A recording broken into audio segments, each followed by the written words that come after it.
Good morning, students. Today we shall study about feather, air, and water. In this chapter, we will read sun and weather, land breeze and sea breeze, the water cycle, uses of water, air, water, impurities in water, save water. Weather often changes. It changes during the year. That is, it is hot in summer, cold in winter and it rains during monsoon. Weather होता है उसमें लगातार changes होते रहते हैं. यह पूरे साल में काफ़ी बार चेंज होता है. जैसे गर्मियों में बहुत तेज़ गर्मी होती है, मौसम गर्म रहता है. सर्दियों में मौसम ठंडा रहता है और मानसून के मौसम में बारिश होती है. यह मौसम में जो चेंज होते हैं, हो सकता है कि दिन पे दिन भी चेंज हो जाए, जैसे आज कुछ है और कल थोड़ा सा कुछ चेंज हो जाए, या ये भी हो सकता है कि सुबह मौसम कुछ है और शाम को कुछ हो जाए. Have you ever seen that in the morning when you were going to school the sun was shining very brightly. ये हम कभी बहुत बार ऐसा होता है कि जब हम स्कूल जाते हैं तो मौसम बिल्कुल साफ़ होता है, एकदम सन होता है, ब्राइटली शाइन करता है, एकदम चमकता है, चमकदार होता है. लेकिन जब हम वापस आते हैं, रास्ते में बहुत बार ऐसा होता है कि स्कूल में होते हैं तभी एकदम बादल आ जाते हैं, काले काले, और गड़गड़ाहट की आवाज़ आती है बादलों की और बारिश शुरू हो जाती है. या फिर हम लौट कर आ रहे होते हैं, रास्ते में बादल होते हैं और फिर बारिश शुरू हो जाती है. मतलब ये चेंज हो जाता है कि हम सुबह तो खूब अच्छे से मौसम में गए थे, लेकिन लौट के बहुत बार बारिश में एकदम गीले होकर आते हैं लौट कर घर पर. How did the weather change suddenly. अरे ये मौसम अचानक कैसे चेंज हो जाते हैं. Who cause this change. इसका क्या कारण है, ये किसकी वजह से चेंज होते हैं, इन मौसम को कौन चेंज करता है.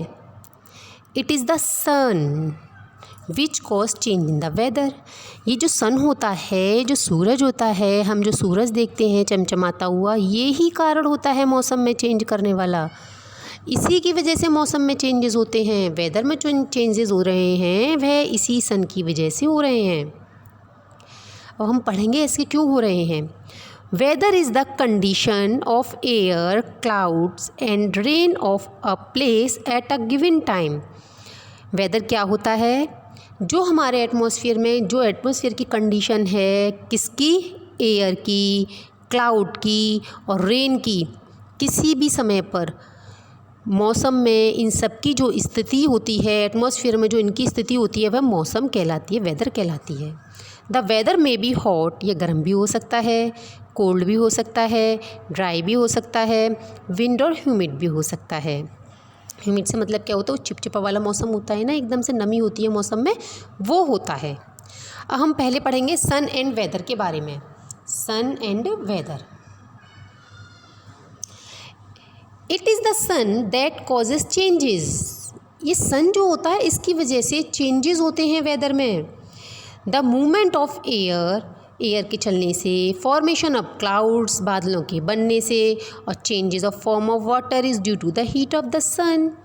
क्या होता है कि आप ये सोचिए कि खूब तेज़ गर्मी पड़ रही है, सन एकदम ब्राइटली शाइन कर रहा है, क्या होगा, समुद्र हैं यानी कि सीज़ हैं, ओशियन हैं, रिवर हैं, ये बड़ी बड़ी जो कि वाटर बॉडीज़ हैं, इनसे जो वाटर है वो एवोपरेट होता रहता है बहुत ज़्यादा क्वांटिटी में. ये वाटर एवोपरेट होकर ऊपर चला जाता है आसमान की साइड, और वहाँ जाकर क्या करता है, ये क्लाउड बनाता है, फॉर्मेशन ऑफ क्लाउड होती है वहाँ पर. और जितनी ज़्यादा फॉर्मेशन ऑफ क्लाउड होती रहती, जितना पानी एवोपरेट होता रहता है, फिर वो बारिश के रूप में नीचे आता है.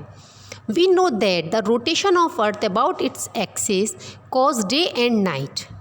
ये हम आपको बता चुके हैं, आप जानते हो कि जैसे जैसे अर्थ अपनी धुरी पर घूमती है, दिन और रात होते हैं.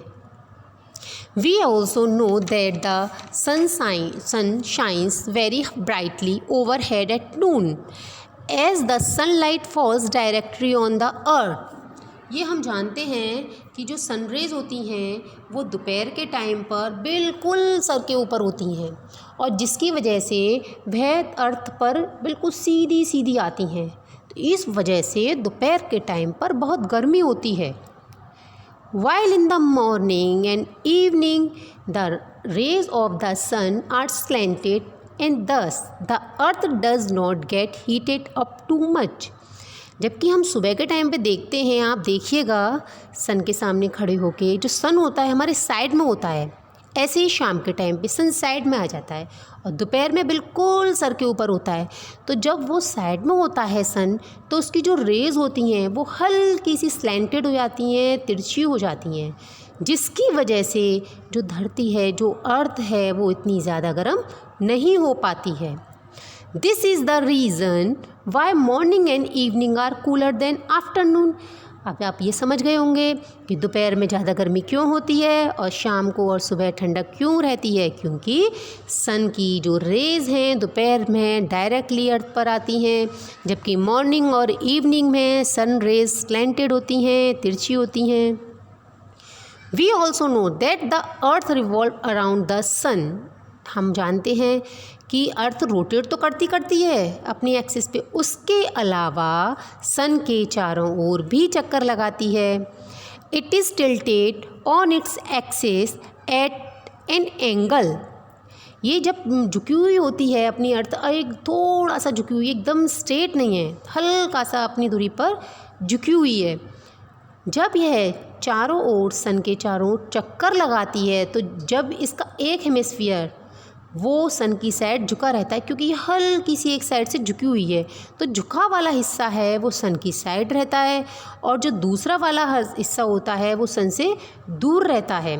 तो जो पार्ट सन के क्लोज होता है, जो झुका वाला हिस्सा है, आप इस पिक्चर में भी देख सकते हैं, एक हिस्सा जो झुका हुआ है उसमें वो सन के थोड़ा सा क्लोज माना जा रहा है, तो वहाँ क्या होगा, सनरेज ज़्यादा पड़ेंगी, एकदम सीधे सीधे पड़ जाएंगी और वो उस हिस्से में गर्मी होगी, यानी समर होगी। और जो हिस्सा सन से दूर है वो हिस्से में विंटर होगी। इसी तरह से फिर जब अर्थ घूम के फिर दोबारा से रिवॉल्व करके इस साइड में आएगी, दूसरी साइड में, तो जो दूसरा हिस्सा पहले सन से दूर था अब वो सन के पास आ जाएगा और वहाँ गर्मी हो जाएगी, और जो हिस्सा सन से दूर था वो उसके पास होगा, जो दूर पास था वो दूर हो जाएगा। दूर वाले हिस्से में सर्दी हो जाएगी यानी विंटर हो जाएगी, और पास वाले हिस्से में गर्मी हो जाएगी यानी कि समर हो जाएगी। अब ये चीज़ क्लियर हो गई ना कि जो मौसम में चेंजेस होते हैं, यानी कि वेदर में जो चेंजेस हो रहे हैं, वो किसकी वजह से होते हैं, रेवोल्यूशन की वजह से होते हैं, क्योंकि अर्थ रिवॉल्व करती है सन के चारों ओर, जबकि जो डे एंड नाइट होते हैं वो रोटेशन की वजह से होते हैं, अर्थ अपनी धुरी पर घूमती है उसकी वजह से होते हैं। ओके बेटा, thank you, have a nice day.